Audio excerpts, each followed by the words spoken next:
प्यारे बच्चों, आज हम डिराइव करेंगे equation v square minus u square is equal to 2as। इसको वेलोसिटी डिस्प्लेसमेंट इक्वेशन भी कहते हैं। तो मैं आपको बता दूं कि हम एग्जैक्टली वैसे ही प्रोसीड करेंगे जैसे कि हमने x is equal to u t plus half a t square में किया था। लास्ट स्टेप में जाकर के थोड़ा सा डिफरेंस है, तो चलिए देखते हैं। Consider a body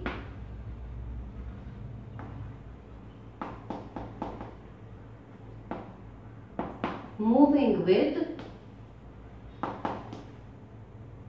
uniform acceleration a along a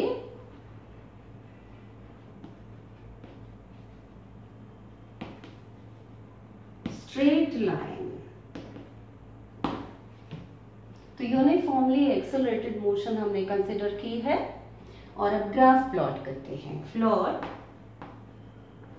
velocity time graph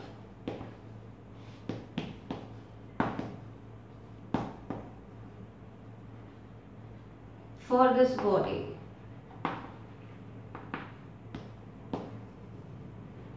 चलिए देखिए velocity time graph.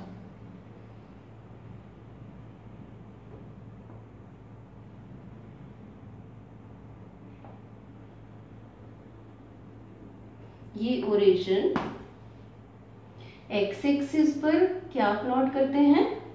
Independent variable, यहां टाइम, और वाई एक्सिस पर डिपेंडेंट वेरिएबल, यहां पर वेलोसिटी। बच्चों, आपने जब ग्राफ प्लॉट किया था velocity time graph for uniformly accelerated motion, तो आपने देखा था कि ये ग्राफ आता है straight line inclined to time axis. कुछ इस तरह का ग्राफ आया था। नाम दे देते हैं A B. Let A B is the let the graph is straight line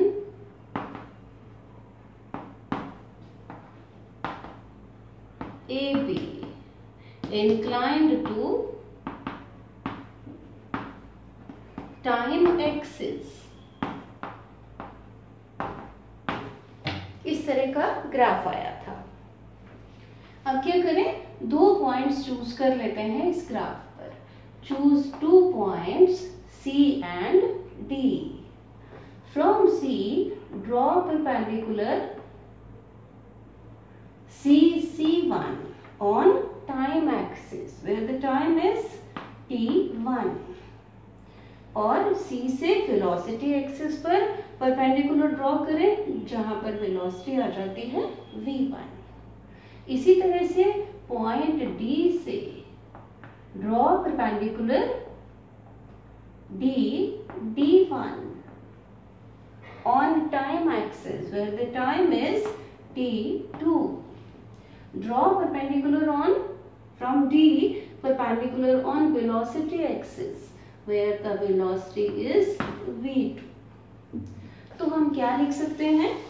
Let V1 is the V1 जो है वेलोसिटी टाइम T1 पर, और V2 जो वेलोसिटी टाइम T2 पर।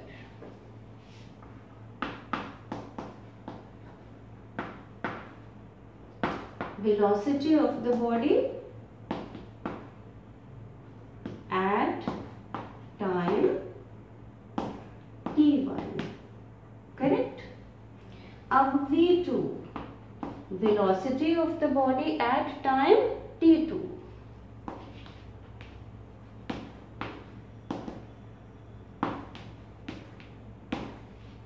अब बच्चों रिकॉल करिए, हमने एक डेरिवेशन की थी, एक्सप्रेशन डिराइव किया था कि displacement of the body during a time interval is equal to area under velocity time graph for that time interval. तो उसी को लिखते हैं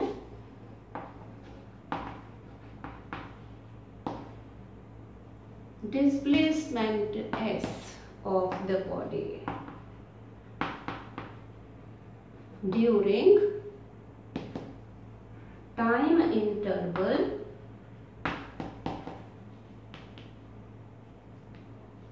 T2 minus T1 equal to किसके area under velocity time graph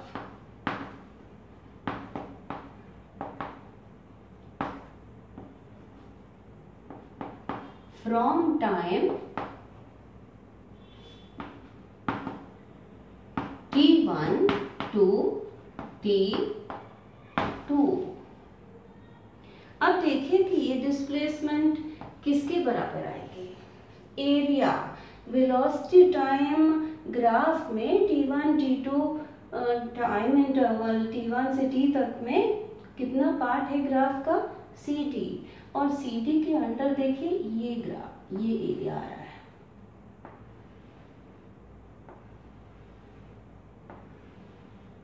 ये वाला एरिया, तो ये एरिया कौन सा है, एरिया ऑफ ट्रैपीजियम, ये जो ट्रैपीजियम बन रहा है ये वाला एरिया।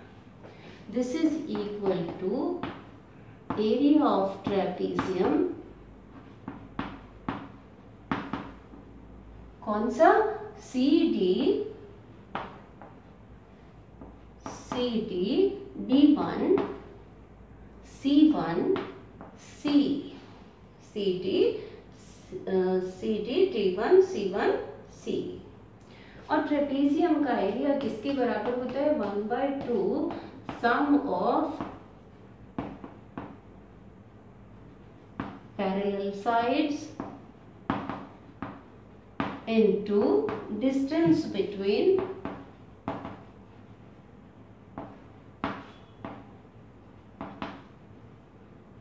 parallel sides।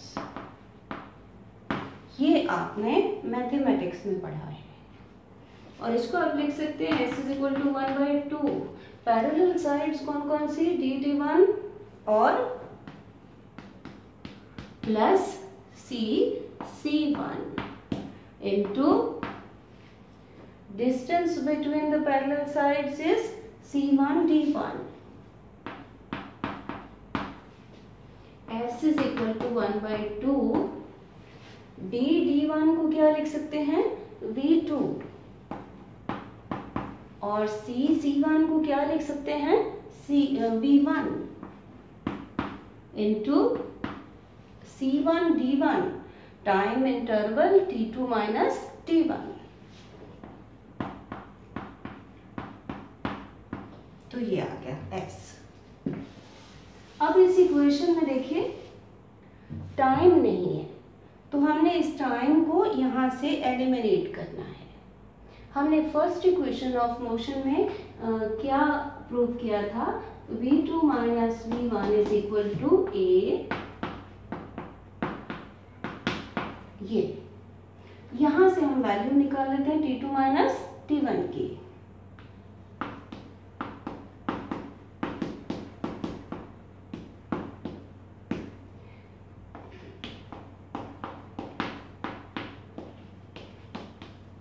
तो ये क्या आ गया, T2 माइनस T1। इसकी ये वैल्यू हम इसमें रख देते हैं T2 माइनस T1 की जगह, तो आपके पास आ जाएगा S is equal to 1/2 V2 plus V1 into V2 minus V1 over A। अब देखिए ये 2 और ये A क्रॉस मल्टीप्लाई करके ये क्या आ जाएगा, 2AS A plus B into A minus B is equal to A square minus B square. तो ये आ जाएगा V2 square minus V1 square. इसको इधर लिख लें, V2 square minus V1 square is equal to 2AS।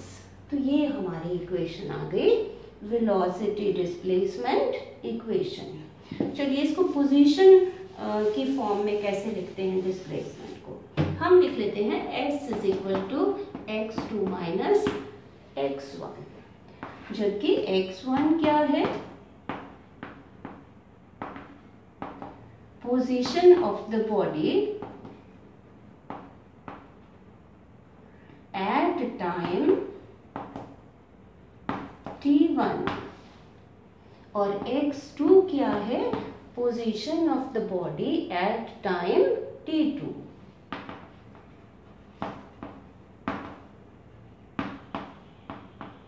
तो यहां पर हम लिख सकते हैं v2 square minus v1 square is equal to 2a into x2 minus x1। तो ये इक्वेशन आ गई relation between velocities, acceleration and positions of the body. तो बच्चों क्वेश्चन कैसे पूछा जा सकता है, या तो कि derive the relation between displacement and velocities, या फिर derive the relation v square minus u square is equal to 2as where the symbols have their usual meanings, या फिर the relation between velocities and positions of the object। तो बच्चों इसको अच्छी तरह से समझ लीजिए। Thank you.